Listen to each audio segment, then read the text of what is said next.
1001 biarkan dia menjawab telepon. Setelah makan malam dengan James Gu dan kembali ke villa, saat itu sudah jam 10 malam. Sebagian besar pelayan dan pengawal di villa pergi ke resort bersama Amanda Mu. Dari kejauhan, mereka melihat lampu-lampu terang di villa, tetapi ketika mereka kembali ke rumah, mereka merasa sepi. Pelayan itu datang untuk mengambil mantel Ricky Mo, tuan muda. Ricky Mo melambaikan tangannya dan memberi isyarat kepada pelayan untuk mundur. Pelayan itu tidak banyak bicara, dan diam-diam mundur. Jaket Ricky Mo menutupi lengannya, dan tangannya yang lain mengendurkan dasinya. Setelah melihat sekeliling, menemukan mainan Joanna Mo di sofa. Dia berjalan mendekat, mengambil mainan di tangannya dan melihatnya sejenak, lalu berbalik dan berjalan ke atas. Dia langsung menuju kamar Joanna Mo dan meletakkan mainan itu di kamar Joanna Mo. Setelah meletakkan mainan itu, dia juga tidak segera pergi, hanya mengarahkan pandangannya ke tempat tidur. Saat ini, Joanna Mo sudah tidur di tempat tidur. Baru-baru ini sekeluarga berada di rumah, dan tiba-tiba pergi, membuat Ricky Mo masih sedikit tidak nyaman. Setelah kecelakaan ibunya, dia jarang berhubungan dengan keluarga Mo karena dia mencurigai orang-orang keluarga Mo. Dia terasing dari keluarga Mo, dan selama bertahun-tahun, hubungan keluarganya semakin buruk. Mengetahui saat Amanda Mu hamil, pikirannya sangat sederhana. Amanda Mu pasti sangat menyayangi anak ini. Bagi Joanna Mo, awalnya pikirannya adalah mencintai bersama yang dicintainya. Dan kemudian, belakangan dia menemukan bahwa perasaan di antara orang-orang sangat halus dan sulit dijelaskan dengan jelas. Nasib orang tua dan anak-anak diatur oleh langit. Bahkan nasib yang diatur oleh langit bisa dipatahkan atau dihubungkan. Ricky Mo sebenarnya hanya berdiri di kamar Joanna Mo selama setengah menit sebelum berbalik dan keluar. Saat menutup pintu, ia terbiasa melemaskan gerakannya, seolah-olah Joanna Mo masih tidur di dalam. Setelah menutup pintu, Ricky Mo sendiri tertegun, lalu mengeluarkan ponselnya dan menelepon Charles Mo. Charles Mo tidak tahu apa yang dia lakukan, butuh beberapa saat sebelum dia menjawab telepon. Kakak sepupu. Kenapa butuh waktu lama untuk menjawab telepon? Tanya Ricky Mo padanya. Charles Mo berhenti lagi sebelum berkata, di kamar mandi. Ricky Mo melakukan panggilan telepon sambil berjalan, dan berjalan begitu saja ke pintu kamarnya. Dia memegang ganggang pintu dengan satu tangan, menyipitkan matanya sedikit, dan berkata, biarkan Joanna mengangkat teleponnya. Joanna sudah tidur. Charles Mo kembali dengan sangat cepat kali ini, seolah-olah dia takut Ricky Mo tidak akan mempercayainya. Ricky Mo hanya menjawab ketawa dingin. Charles Mo langsung menghentikan pekerjaannya, apakah kamu memasang CCTV di sini? Joanna tidak mengatakan sepatah kata pun. Bagaimana kamu tahu bahwa dia ada di sampingku dan tidak tidur? Ricky Mo tidak menjelaskan kepadanya, hanya berkata, biarkan dia menjawab telepon. Charles Mo berhenti lagi, dia mengira dirinya sendiri tenang, tapi Ricky Mo sangat berhati-hati sehingga dia tentu saja menyadari rasa bersalahnya. Resort ini relatif tenang, dan tidak ada hal yang lain, tidak lebih dari bermain dengan Joanna Mo dan tidak tidur saat ini. Ricky Mo sangat mengenal Charles Mo dan dia bisa menebaknya. Charles Mo di ujung lain menyalakan speaker ponsel ketika dia menjawab telepon, dan Joanna Mo telah mendengar kata-kata Ricky Mo. Charles Mo menyerahkan telepon kepada Joanna Mo. Joanna Mo dengan patuh menundukkan kepalanya ke telepon, dan berseru, ayah. Ketika Ricky Mo berbicara, suaranya menjadi sedikit dingin, kenapa sudah larut malam kamu tidak tidur? Joanna Mo memutar jari-jarinya dan berbisik, aku akan tidur sebentar lagi. Gadis berusia 4 atau 5 tahun, suara kekanak-kanakan lembut dan membuat orang gemas. Suara Ricky Mo juga sedikit mereda, tidurlah. Oh, Joanna Mo berhenti, lalu bertanya tiba-tiba, ayah, apakah kamu merindukan ibu? 1002 semuanya mau. Ricky Mo berhenti sebentar, tidak. Joanna Mo melebarkan nadanya, dan berkata, oh. Itu jelas nada anak-anak, tapi Ricky Mo hanya bisa mendengar sedikit makna darinya. Ricky Mo kehilangan suaranya untuk beberapa saat, dan sedikit tidak tahu harus berkata apa. Setelah menunggu lama, dia mencekik kalimat, pergi tidur. Selamat malam, ayah. Joanna Mo tersenyum dan mengucapkan selamat malam padanya. Ricky Mo terbatuk ringan, selamat malam. Ayah dan putrinya mengucapkan selamat malam. Charles Mo mengambil telepon, dan Joanna Mo dengan patuh naik ke tempat tidur dan berbaring, dan menarik selimut untuk menutupi dirinya. Charles Mo meliriknya dan terhibur dengan gerakannya di kolom pertama. Joanna Mo menarik selimut dan menutup matanya. Segera, dia membuka matanya lagi dan duduk. Charles Mo tidak tahu, jadi dia membuka matanya sedikit dan menatapnya. Ada apa? Joanna Mo membuat gerakan foto dan memberi isyarat kepada Charles Mo untuk mengambil foto dan mengirimkannya ke Ricky Mo. Charles. Saat itu, suara Ricky Mo keluar di telepon. Charles Mo dengan cepat menjawab, halo. Amanda Mo dan Joanna, kamu bantu jaga baik-baik, kata Ricky Mo ringan. Charles Mo lebih dekat dengannya daripada orang lain di keluarga Mo, dan dia juga lebih mudah didekati di depan Charles Mo. Charles Mo menjawab, aku tahu, tidak perlu kamu memberitahu aku tentang hal itu. Pergi tidur lebih awal. Ricky Mo selesai berbicara dan menutup telepon. Charles Mo meringkuk bibirnya sambil melihat telepon, berpikir dalam hati, Ricky Mo dan Amanda Mo tidak mungkin seperti ini ketika mereka teleponan. Paman, cepatlah. Suara Joanna Mo menarik kembali pikiran Charles Mo. Oke, ini dia. Charles Mo menanggapi permintaan Joanna Mo dan mengambil fotonya tidur dan mengirimkannya ke Ricky Mo. Dan dilampirkan teks di belakang, Joanna memintaku untuk mengirim ini untukmu.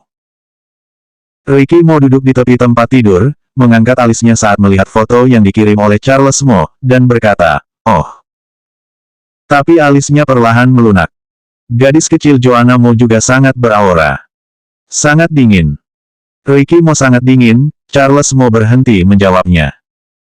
Dia menerima telepon, berjalan ke tempat tidur dan melihatnya, dan menemukan bahwa Joanna Mo sedang tertidur lelap. Benar-benar tidur. Dia mengambil foto dan mengirimkannya ke Ricky Mo. Dalam waktu kurang dari 2 menit, dia sudah tertidur. Joanna, Charles Mo membungkuk di telinganya dan berteriak pelan.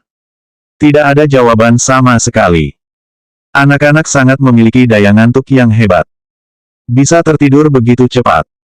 Charles Mo berbalik dan menarik tirai untuknya, mematikan lampu, dan kemudian pergi. Malam itu. Berita, Dodisie pura-pura mati, ada di pencarian panas. Semua situs dan berita internet ditempati oleh berita Dodisie. Pagi-pagi keesokan harinya, kabar tentang Dodisie terus merebak dan dengan cepat menyebar ke seluruh jaringan. Namun Dodisie bukanlah selebritis biasa, ia seorang dermawan yang terkenal secara internasional. Begitu berita ini keluar, mendapat perhatian besar. Cakupannya sangat luas. Ricky Mo bangun pagi-pagi sekali. Ketika dia turun ke bawah, dia memberitahu pelayan itu, aku ingin surat kabar harian baru hari ini, dan semua kantor surat kabar, aku menginginkan semua. Saat mendekati restoran dan baru duduk, pelayan sudah mengantarkan koran harian. Ricky Mo mengulurkan tangan dan mengambil koran dan melihatnya perlahan. Benar saja, masalah Dodisie memakan 1 halaman penuh. 1003 seekor lalat bahkan tidak ingin tahu dia ada di sini. Ricky Mo mengambil koran itu dan melihatnya dengan cermat.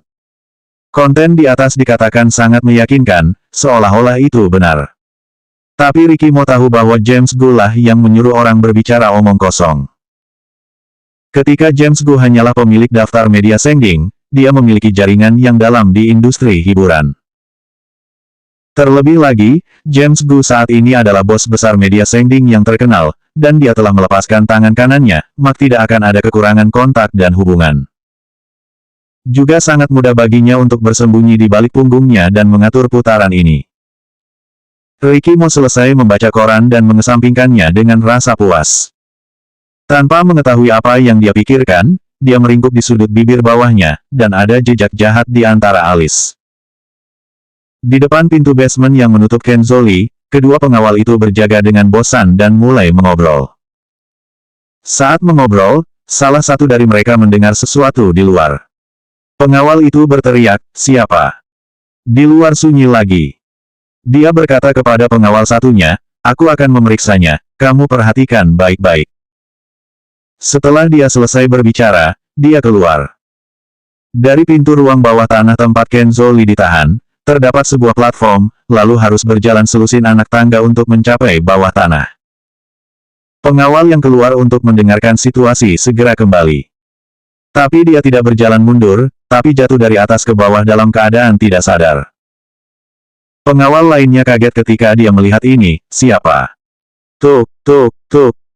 Suara langkah kaki yang tumpul datang dari atas, mendekat selangkah demi selangkah. Suara itu membuat panik orang. Pengawal itu membuat postur menyerang, menatap pintu dengan ketat. Segera, seorang wanita muncul di pintu. Meskipun pengawal telah lama berpikir bahwa seseorang akan datang, dia tidak pernah mengira itu adalah seorang wanita. Kemarin Tuan Muda tiba-tiba memerintahkan mereka untuk memindahkan beberapa pengawal, dan hanya ada 7 atau 8 pengawal yang tinggal di sini untuk berjaga.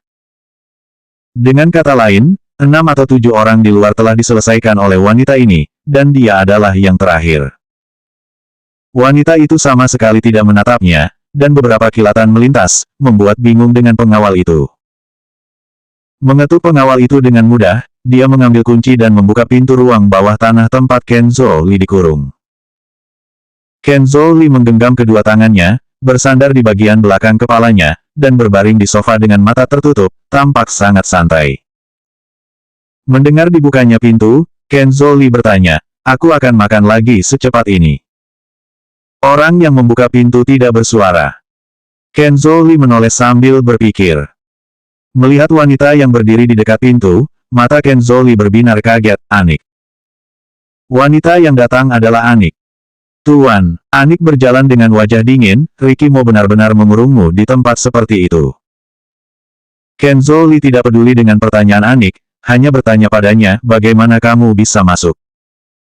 Aku pukul pingsan orang yang di depan. Ucap Anik jujur. Dia berdiri tegak, mengangguk sedikit, dengan tampilan hormat. Di depan Kenzo Lee, dia selalu seperti ini. Kenzo Lee menyipitkan matanya, begitu mudah. Anik menggelengkan kepalanya, Tuan, aku tidak mengerti apa yang kamu maksud. Ekspresi Kenzo Lee tidak dapat diprediksi, dan dia perlahan berkata, apa mungkin karena keadaan Amanda memburuk? Sehingga Ricky Mo tidak punya tenaga untuk membungkamku dan membiarkanmu masuk. Ricky Mo berhati-hati, jika harus mengurung Kenzo Lee, jangankan Anik. Bahkan seekor lalat pun tidak bisa tahu bahwa dia ada di sini. Anik bisa menemukannya, Ricky Mo pasti sengaja mengeluarkan kabar. Nada bicara Anik agak menghina, Tuan, menurutku Ricky Mo tidak begitu baik, dia berusaha sekuat tenaga untuk mengurungmu, dan dia tidak membiarkanku menemukanmu. 1004 dia harus mati. Kenzo Lee mendengar kata-kata itu, menoleh, dan melirik Anik, dengan emosi yang tak bisa dijelaskan di matanya, menurutmu apakah Ricky Mo tidak baik? Anik telah berada di sisi Kenzo Lee selama bertahun-tahun, dan tiba-tiba dia bisa mendengar perbedaan nada suara Kenzo Lee. Ada beberapa penghinaan di wajah Anik, tetapi itu benar-benar menghilang. Dia memandang Kenzo Lee dengan sedikit gentar, Tuan, apa maksudmu? Kenzo Lee duduk, merenung sejenak dan bertanya, adakah masalah besar terjadi di luar akhir-akhir ini? Ketika Kenzo Lee bertanya tentang ini, ekspresi Anik tiba-tiba berubah. Dia mengeluarkan koran dari sakunya dan dengan cepat menyebarkannya di depan Kenzo Lee. Kenzo Lee melihatnya sekilas, dan kata-kata, dermawan Dodisie, menyentuh bagian bawah matanya. Tangannya memegang ujung koran yang menegang dalam sekejap, matanya menjadi cemberut, dan dia hampir melihat lubang di koran. Setelah beberapa saat, Kenzo Lee melontarkan beberapa kata dengan muram, apakah dia masih hidup? Anik mengerutkan bibir dan berkata, tapi, bukankah Dodisie dibunuh di gudang dan dibuang ke laut? Bagaimana dia bisa hidup? Saat Anik melihat berita itu, reaksi pertamanya adalah tidak percaya. Namun, dia membuka internet dan menemukan bahwa beberapa media arus utama melaporkan kejadian tersebut. Sangat meyakinkan dan tidak terlihat palsu. Namun di sisi lain, kematian Dodisie memang terkait dengan Kenzo Lee. Saat Dodisie meninggal, Anik juga ada di sana. Tepat ketika dia meragukan masalah ini, dia kebetulan mencari tahu di mana Kenzo Lee berada, dan menyelamatkan Kenzo Lee. Ekspresi Kenzo Lee sangat dingin. Dia sepertinya tidak mendengar Anik sama sekali. Dia hanya bergumam pada dirinya sendiri, dia masih hidup. Tuan, melihat ekspresi wajah Kenzo Li yang kurang tepat, Anik memanggilnya dengan cemas. Anik juga diadopsi oleh Dodicie, tapi Kenzo Li lah yang lebih menjaganya. Antara hidup dan matinya juga bersama Kenzo Li. Jadi orang yang didedikasi kesetiaan juga Kenzo Li. Di permukaan, Dodicie sangat baik pada Kenzo Li, tetapi Kenzo Li membenci Dodicie. Orang luar tidak mengetahui hal ini, bahkan di mata orang luar, Dodicie dan Kenzo Li adalah ayah dan anak yang sangat dekat. Meski hanya hubungan antara ayah angkat dan anak angkat, mereka tampaknya lebih baik daripada ayah anak kandung. Eriko Xie juga berpisah dari Dodicie karena hal ini, dan hubungan antara ayah dan anak tidak terlalu baik. Yang tidak dipahami Anik adalah mengapa Kenzo Li sangat membenci Dodicie dan bahkan menginginkan nyawanya. Selain kebencian, sepertinya ada jejak ketakutan di tengahnya. Tiba-tiba, Kenzo Li berteriak, dia harus mati. Detik berikutnya, dia dengan kasar merobek koran itu berkeping-keping. Dia mulai kehilangan kendali atas seluruh dirinya, menghancurkan barang-barang di ruangan itu seperti orang gila yang tidak terkendali. Tuan, Anik ingin pergi dan membujuknya, tapi Kenzo Li melambai tangan. Anik jatuh ke tanah begitu keras sehingga seluruh tubuhnya sakit. Hanya bisa menyaksikan Kenzo Li menjadi gila, tapi tidak bisa berbuat apa-apa. Anik sekarang samar-samar mengerti apa yang dikatakan Kenzo Li barusan. Ricky Mo sengaja merilis berita, sengaja membiarkan berita Kenzo Li ditutup di sini, biarkan dia membawa berita Dodicie ke Kenzo Li, dan membuat Kenzo Li gila. Ricky Mo, sungguh orang yang kejam. Anik menertawakan dirinya sendiri, dia terlalu naif, memikirkan hal-hal yang terlalu sederhana. 1005 kalau begitu kita tukaran posisi. Saat Kenzo Li tenang, ruangan itu sudah berantakan. Tidak ada tempat untuk pergi. Kenzo Li membalikkan punggungnya ke Anik, seluruh tubuhnya sedikit membungkuk dan berdiri tak bergerak, dia tampaknya sudah tenang. Tuan, teriak Anik ragu-ragu. Faktanya, Anik selalu sedikit bingung. Hubungan antara Kenzo Li dan Dodicie begitu baik, mengapa Kenzo Li begitu takut pada Dodicie? Setidaknya di mata mereka, Dodicie sangat baik pada Kenzo Li. Kenzo Li tidak berbicara, tetapi berbalik dan melangkah keluar. Anik tidak tahu apa yang dipikirkan Kenzo Li, jadi dia segera mengikutinya. Dia tidak berani mengatakan apa-apa lagi, jadi dia harus mengikuti Kenzo Li. Untuk orang-orang yang tidur di lantai di pintu, Kenzo Li bahkan tidak melihatnya, dan langsung mengangkat kakinya ke atas orang-orang itu. Begitu keduanya berjalan ke pintu bersama-sama, salah satunya berhenti. Kenzo Li menyipitkan matanya, berdiri diam, memandangi orang-orang yang turun dari mobil. Eriko Xie keluar dari mobil, bergegas ke Kenzo Li, mengulurkan tangannya dan meraih jaket Kenzo Li, dan berkata dengan kejam, katakan. Di mana kamu menyembunyikan ayahku? Darah lebih kental dari air, bahkan jika menurutnya Dodicie tidak mencintainya dan tidak terlalu peduli padanya, dia tetap merasa sangat bahagia saat melihat berita tersebut. Dodicie masih hidup. Ketika melihat berita pertama kali, pikirannya adalah datang mencari Kenzo Li. Kenzo Li pasti membuat trik. Jika Dodicie tidak mati, maka Kenzo Li melakukan trik. Kamu lepaskan. Anik segera melangkah maju, menjangkau untuk menghentikan Dodicie dengan ekspresi penjaga. Tapi Kenzo Li menatap Anik, menunjukkan bahwa dia tidak perlu melakukannya. Anik tidak punya pilihan selain mengambil tangannya dalam kecemburuan, dan melangkah mundur, tetapi masih menatap Eriko Xie dengan waspada. Eriko Xie mencibir Anik, itu hanya anjing yang dibesarkan oleh ayahku. Dia bahkan bisa menggigit pemiliknya dengan yang lain. Wajah Anik berubah sedikit. Meskipun kata-kata Eriko Xie mengerikan, tetapi Dodicie sebenarnya mengerutkan kening padanya. Jika tidak ada Dodicie, tidak akan ada Anik sekarang. Dia seharusnya sudah lama mati. Dia mengikuti Kenzo Li. Ketika tidak ada yang menyebutkan ini, dia akan menghibur dirinya sendiri bahwa Dodicie baru saja menyelamatkannya, dan orang yang sangat baik padanya adalah Kenzo Li. Orang yang harusnya dia syukuri adalah Kenzo Li.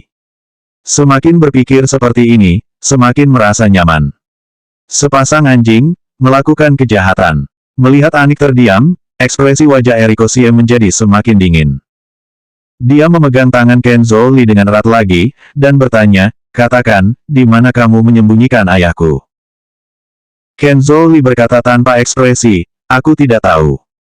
Kamu tidak tahu. Eriko Xie gelisah, dan dadanya naik turun dengan kasar. Dia tidak bisa menahan diri, dia mengulurkan tangannya dan meninju Ken Zhou Li dengan keras, apakah kamu tidak malu kepada ayahku? Dia begitu baik padamu. Bagaimana kamu membalas budinya? Kamu tidak tahu bagaimana harus berterima kasih, tetapi malah ingin melukainya. Apa yang kamu lakukan? Anik bergegas untuk membantu Ken Zhou Li bangkit. Ken Zhou Li bahkan tidak melihat langsung ke arah Anik. Dia melepaskan diri dari tangannya dan perlahan berdiri, menurutmu apakah Dodi Xie baik padaku? Kalau begitu kita tukaran posisi. Ken Zhou Li tiba-tiba tertawa. Tawa itu pada awalnya sedikit lebih ringan, tetapi kemudian menjadi semakin gila, seperti orang gila. Eriko Xie mengerutkan kening, dan secara tidak sengaja berbicara omong kosong kepada Ken Zhou Li, Venia Li ada di tangan saya, Anda bisa mengetahuinya. Membuang kalimat ini dan pergi. Selanjutnya bab 1006 terencana.